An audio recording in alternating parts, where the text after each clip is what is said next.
દીપક foundation દ્વારા ભરૂચ જિલ્લાના દહેજ ખાતે 50 પથારીની સગવડવાળી મલ્ટી સ્પેશિયાલિટી હોસ્પિટલનું ઉદ્ઘાટન કરવામાં આવ્યું। દહેજના ઔદ્યોગિક વિસ્તારમાં અદ્યતન સુવિધાસભર હોસ્પિટલની શરૂઆત થતાં ઘરઆંગણે સઘન આરોગ્ય સેવાઓ પ્રાપ્ત થશે।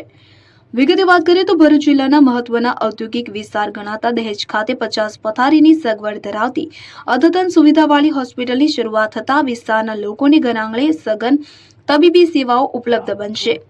મળતી વિગત મુજબ દીપક ફાઉન્ડેશન દ્વારા દહેજ ખાતે નવનિર્મિત દીપક મલ્ટી સ્પેશિયાલિટી હોસ્પિટલનું ઉદ્ઘાટન કરવામાં આવ્યું હતું। વાગરાના ધારાસભ્ય અરુણસિંહ રણા, મુખ્ય જિલ્લા આરોગ્ય અધિકારી ડોક્ટર મુનિરા શુક્લા, દીપક ફાઉન્ડેશનના ટ્રસ્ટી ડોક્ટર રુચિ મહેતા તેમજ અન્ય અગ્રણીઓની ઉપસ્થિતિમાં હોસ્પિટલનું ઉદ્ઘાટન કાર્યક્રમ યોજાયો હતો।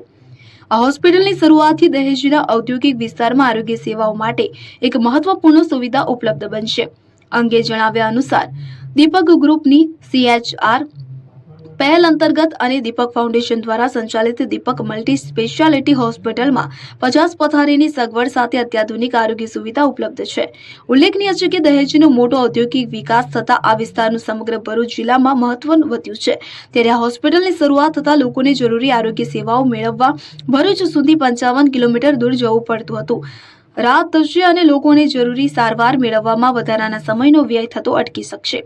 હોસ્પિટલની સેવાઓમાં એડવાન્સ ટ્રોમા અને ICU વિભાગ, દાઝેલાની સારવાર, જટિલ ગણાતા ઔદ્યોગિક અકસ્માતોની સારવાર માટે ખાસ વિભાગ કાર્યરત થશે।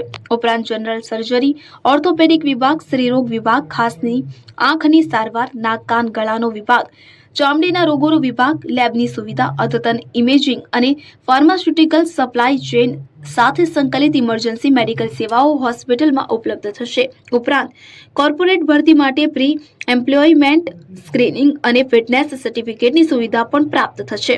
હોસ્પિટલમાં દહેજ ઔદ્યોગિક વિસ્તારના કામદારો માટે મહત્વની આરોગ્ય સુવિધાઓ મળશે। હોસ્પિટલની શરૂઆતથી આ વિસ્તારમાં 44 ઉપરાંત ગામોના લોકોને અદ્યતન તબીબી સેવાઓ મળશે। આ ઉદ્ઘાટન પ્રસંગે તાત્કાલિક આર્થિક સહાયની જાહેરાત કરવામાં આવી હતી કે તે મુજબ દહેજ ઇન્ડસ્ટ્રીયલ એસોસિએશન અને ગુજરાત ફ્લોરોકેમિકલ્સ લિમિટેડ દ્વારા કુલ ₹22 લાખનું અનુદાન જાહેર કરવામાં આવ્યું હતું। ભંડોળનો ઉપયોગ હોસ્પિટલની ડાયગ્નોસ્ટિક અને ટેકનોલોજીકલ ક્ષમતાઓના સતત વિસ્તરણ માટે કરવામાં આવશે તેમ જણાવ્યું હતું। અબ્દુલ રઉફ ખત્રી, ઉમલ્લા।